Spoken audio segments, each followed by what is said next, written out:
Top 5. Demo Man. Playing lots of budget indie titles carries with it a set of risks. Will the game I'm playing cause my eyes to gouge themselves out in horror at the vomit on the screen? Will my eyes start pummeling their way into my brain, screaming at me to stop playing a glitch-filled, distorted mess? Will the performances make me wish that acting had never ever begun as a respected profession? Will my controller survive the frustrating and poorly made gameplay experiences, or will I be bored to death? The following 5 titles are amongst the worst video games ever made, inept in almost every way that counts. That alone makes them important.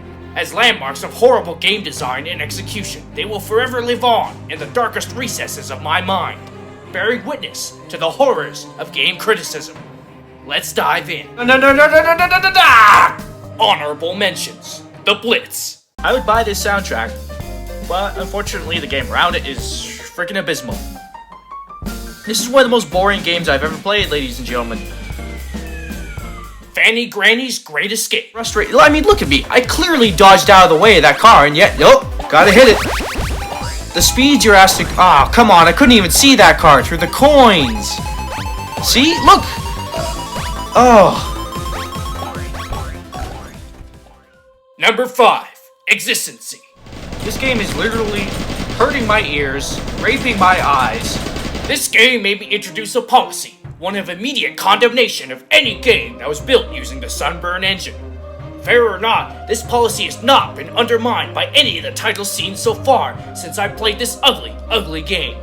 The horrific visual design might have been forgivable, if the audio wasn't glitched to the point of distortion. Insanely bad. Ah! Ow! Ah! What the hell? Oh!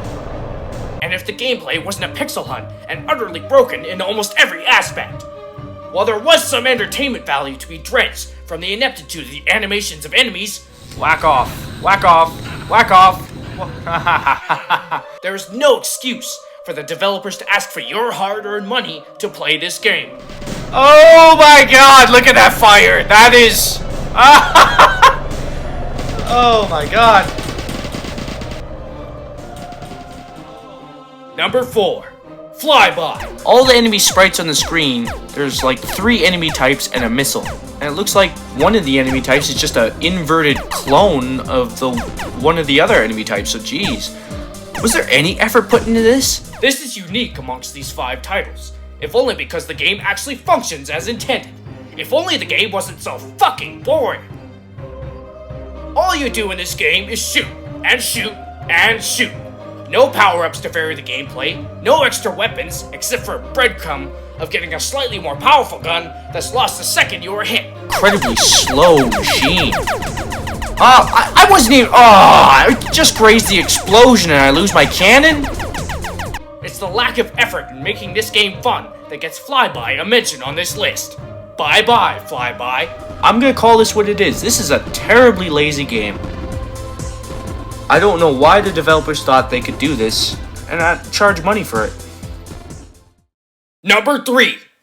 Turp of Duty. Wow. She has the type of bouncing bongos the derp likes. The most insultingly awful comedy game I've ever played.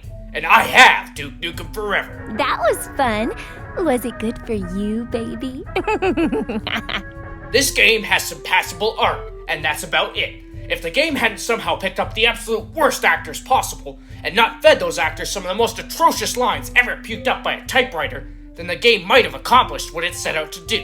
But no. Instead, we get an adventure game that, while trying to muster up the Leisure Suit Larry atmosphere clearly apes, forgot to have someone check to see if the script didn't sound like it was written by a 12-year-old overdosing on Red Bull and Call of Duty while playing on Xbox Live. She's a smoking hot Asian chick with large bongos. Bongos! Bongos! Bongos! Bongos! Bongos! Bongos! Yours aren't bad, but the derp's in the mood for some wonton-flavored bongos. Why don't you just say tits? Better make a purchase before he samples that would sound so much better than this word, bongos.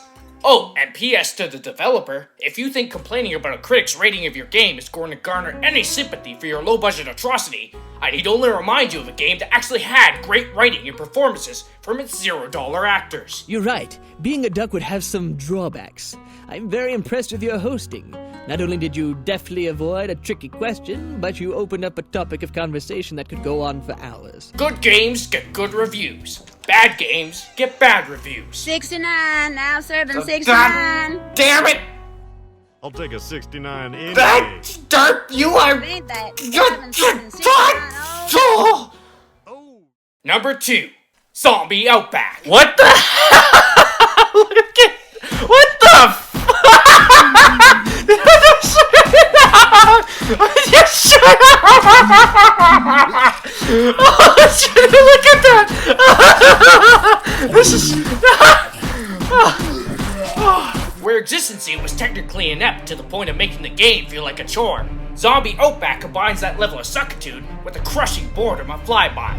It's truly something else to experience. The sheer boredom of it all might even induce you to take up watching paint as a hobby, if only to induce some excitement back into your pointless existence. It looks like it belongs on the N64 for Pete's sake, and it performs and controls just as badly. If there's any saving grace, it's the Pokemon that occasionally sprout from the end of your gun. Oh, here we go. I guess now we can take a look at that. What the hell is firing at the end of this gun? It looks like some kind of Pokemon. Oh my god.